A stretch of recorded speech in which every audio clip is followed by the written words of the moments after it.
మన రాజ్యాంగంలో ఆర్టికల్ 63 అనుకుంటుంది. ఇది చాలా చిన్నదే అయినా చాలా పవర్ఫుల్. ఒకవేళ రాష్ట్రపతి పదవి అకస్మాత్తుగా ఖాళీ అయితే దేశ పరిస్థితి ఏంటి? ఈ ప్రశ్నకి సమాధానమే ఆర్టికల్ 63.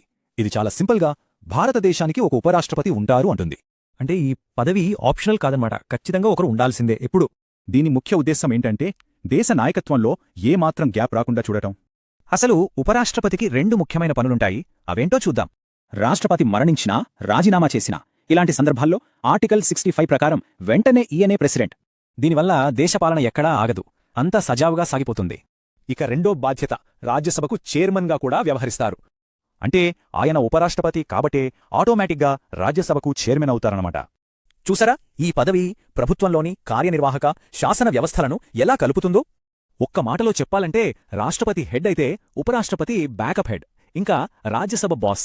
ప్రస్తుతం మన ఉపరాష్ట్రపతి జగదీప్ ధన్ఖడ్ ఈ 2 పనులు సమర్థవంతంగా చేస్తున్నారు. రాజ్యాంగ కొనసాగింపు ఎంత అవసరమో సుప్రీంకోర్టు కూడా చాలాసార్లు చెప్పింది. అయితే ఇంత చిన్న ఆర్టికల్ వెనుక ఇంత కదుందా? దీనివల్ల లాభమేంటి? ఇది ఎలాంటి రాజకీయ సంక్షోభం రాకుండా కాపాడుతుంది, ప్రభుత్వానికి స్థిరత్వాన్నిస్తుంది. సింపుల్గా చెప్పాలంటే ఆర్టికల్ 63 మన రాజ్యాంగ వ్యవస్థకు ఒక సెక్యూరిటీ గార్డ్ లాంటిది.